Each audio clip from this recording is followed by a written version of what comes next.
Good afternoon, Scott Redler, T3 Live. Welcome to today's recap. So we started the day with a bit of a gap up. I'm not sure if it would stick or not. There were a few problems or a few obstacles the Bulls had to overcome. One, can they reverse Goldman Sachs? That was down 3 to have it priced in. We talked about 177 in my note being important support.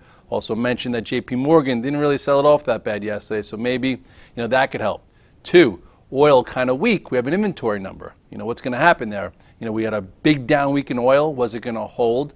And basically they tried to sell the oil, and the XLE on the number, couldn't get any traction. So between, the banks reversing and going higher, and then oil not being able to be sold, and then high beta tech up well before any of this happened midday, putting Netflix in the penalty box, all of a sudden you have a broad-based rally, and that's after oscillators going from plus 55 to about 0 and holding the 50-day on the spiders, and you mix the potion and you get what happened today. You look here at the chart of the spiders and you'll see this is the SPX, pretty symmetrical. You have your low here, your double bottom with your red dog reversal, another red dog reversal here. We crossed this pivot here for for strength. Had a bit of a pause into old resistance right here. Remember that? One down day, then went above it. Came above this spot, regrouped, retested the 50-day, right? Or we even retested old resistance besides this, topping tail about a month ago, and basically jumped off of it. So now the question is, what's next? If you remember, we had this wedge type pattern here before, breaking to the downside. So that would be, right around 2070. But then you also have the 200-day, which is right here. So you would think we'd get at least a test of the 200-day. Why not? 7 handles away. We might get that pre-market tomorrow. That'd be nice, considering I'm sure a lot of people took overnights thinking that here's your first day up after engulfing a flag pattern. So the good book says we should open up tomorrow. We'll see if we do. And then, above that, you have 2041. And then, so this is really what's going to happen here next. From 2030 all the way up to 2080 is a lot of resistance, but space. All we did so far is basically come back up, after, this little W pattern, which we've talked about many times. Here is the potential V that had a breakout failure that turned into a W, which actually gives it more of a platform to run from because there are more people involved. Those that missed the first move had a chance to back up the truck for the second move. And now here we are, broke above, came back and retested, and now we'll see what happens into this spot. Okay, what happened to help today was the reversal today in Goldman Sachs. Goldman Sachs, basically put a huge outside day in. And with that being said, here was one spot if you were short to cover once it reclaimed this spot here, which was about 179, and then took out this range and closed strong. So we'll see what happens here. People are like, oh, if we're going to go up, Goldman Sachs has been absolutely crushed from 220 down to here. So it now looks like it's back in the game. I guess it was priced in. No more news should come out on it. So, you'll see what's next. JP Morgan also talked about support, right here, okay? And basically it never went below it, okay? And now you have a green bar, and, it's been in this range for a while, not overbought at all. So we'll see if there's enough juice to take it back to the upper end. So, the banks just coming back to the upper end of these lower ranges will help the broader indices. Okay, and then you have Bank of America that actually came out with a good report, didn't do much yesterday, and then exploded today. So Bank of America is already almost here. So that's pretty much the food chain now. Bank of America is the closest to the upper end of its lower channel. Goldman Sachs just put a day one in and has probably room to about 188, which is another $4. And JP Morgan has some room as well, which is closer to 63. But that's decent moves. Day one if you long some of the banks today, which I am not. The XLE also gave you this big move, to break this descending channel right around here. Okay, woke up right there. Into resistance, pulled back, and now it seems as if it might want to take out this resistance. I am long some of this. This doesn't look extended, and if you look at where it came from, all the way up in the trees, this is when you actually should have sold it, when it broke the 8 and 21 day and then went below the 200 day. So now it seems as if, it might want to retest the 200 day also, which was just not too far above it, but a trade, and that's what we look for. We look for trades. So you'll see what happens there. Let's see what CVX did. Did it already get above its flag? It already did. So if you're looking for a leading indicator, maybe this CVX, which actually went above it today already, could be on its way to the 200-day. And this was a very good chart here. When the S&P came and retested the lows, it never did, and that gave you some clues it was going to probably go to the upside. And now flag type pattern, perhaps you get some continuation to here, so there is some room. It's been absolutely annihilated, so just don't think short on the brain, because that's what worked for the first and second quarter and all of last year. Now it's trying to create a new trend, and look what it's doing this time. Now it's holding the 8-day, so it's a new little trend. That's where resistance will come into play. Let's look at XOM. What did that do? Similar. Wow, XOM actually took off well before. This just poked up to the end up to this flag before today. Now look at the follow through. So this might be the first one to test the 200-day. So there are some stocks, leading stocks within their own group. Okay, so the banks that were been out of play reversed hard on Goldman and whatever without the damage from JP Morgan. And then you had the energy group that could have been beat up today and wasn't. So who knows why, but the fix seems to be in there. And then you have high beta tech, which three that I've been talking about for forever. You have Facebook, you have Google, and Amazon.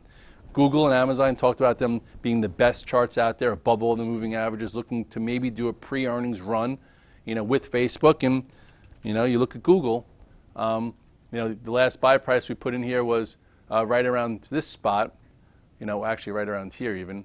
Some bought in the hole when it held the 8 and 21-day. Now it seems like it's back on its way up to, the highs there. So this is above moving averages, big consolidation. Earnings are until the 22nd, so it has some room to test this if it wants to prior.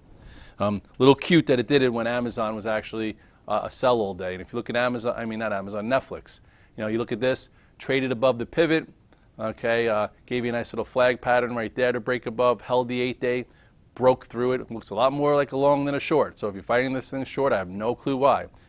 Fight stocks that have moving averages above it and 200 days above it, not below it, which is a strong name like this. That's Walmart. Walmart's different. Walmart below every moving average. This isn't a broken trend, right? This is when this trend broke. The trend broke right around here and then traded below the 200-day. Let's see, where did it trade below the 200-day? Right here. So this Walmart should never have gotten below here if it was going to be any good. And you had this upper head and shoulders pattern, which also gave you some clues that, there could be something in the horizon there if you look at technicals versus just whatever. So sell signal 1, sell signal 2, and then you had you had nothing to do with what happened here. And then if you're a trader, maybe even made some money short when you saw it push through here and fail. What did Target do today? Target, I would be a little worried too. If Walmart is had the worst year in 17 years and Target's somewhat of the same model, even though it's a little cooler to be there, this broke this ascending channel, a little bit more follow through. So again, broken below all moving averages, not really worth your time. There's no validity there or fluidity. Facebook happens to be best in breed in social, and it definitely looks decent. It looks great actually, decent. Came in, retested the moving averages. Remember that red dog reversal I tweeted about? Well, now it's trying to break above this.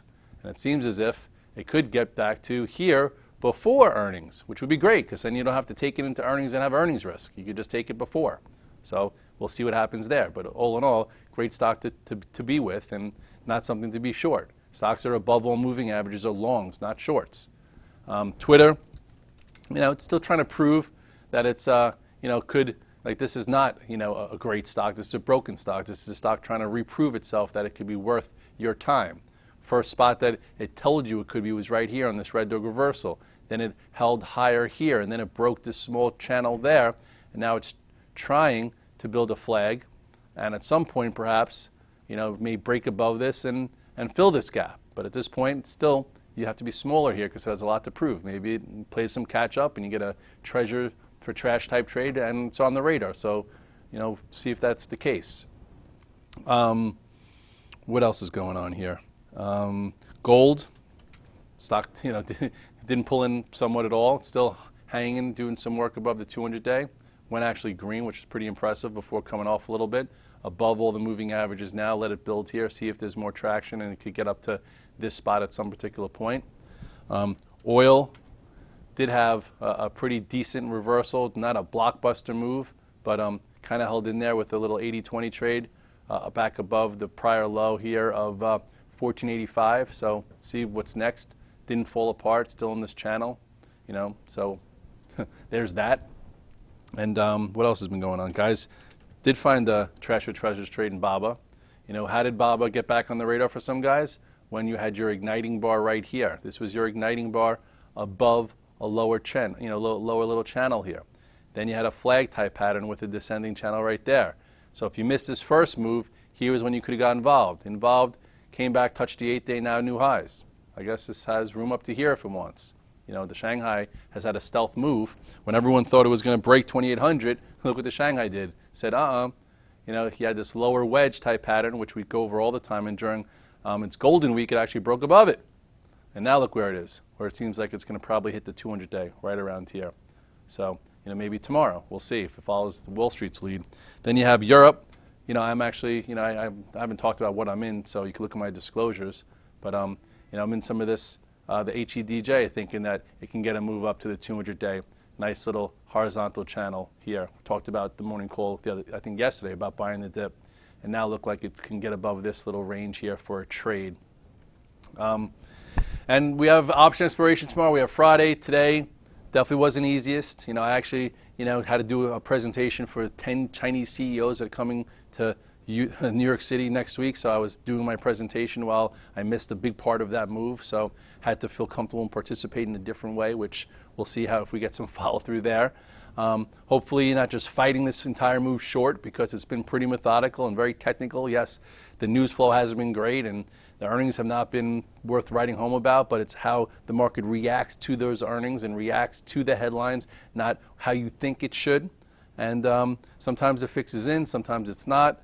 If you have a thesis, make sure the market confirms it, because it could be a long time until your thesis gets confirmed, and that's just an opinion. And an opinion could put you out of business if you happen to be wrong and you don't have the risk tolerance and you don't have the longevity or the solvency.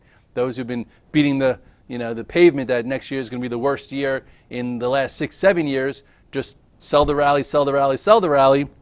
If you started doing that, and you're a real trader or you're a real hedge fund guy, chances are you into here, you're not doing so well.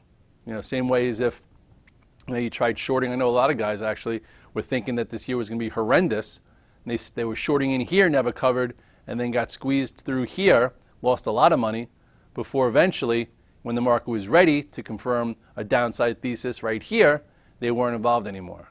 So the market will do what it wants to do when it wants to do it, and you got to make sure that you can participate in a way that's comfortable for you, that fits into your time frame, and not through your your opinion process or someone else's in the financial media. With all that said, I will be in Short Hills tomorrow. No morning call by me. I do it Monday through Thursday. I write my note extensively Monday through Thursday and my recap. Friday is a little bit of a lighter day. I trade from Short Hills, but I'll be on the radio. I'll have some tweets going on, and that's that. Hope you had a good week so far. We'll see what tomorrow brings. Hopefully there'll be a little follow-through in the morning. That's what traders look for, a little follow-through, not a trap or a misdirection move. But, we'll stay tuned. Have a good night. It's Thursday. Go Mets. Hopefully they pull it off for you guys, and get some drinks for happy hour. It's still beautiful out before the winter comes.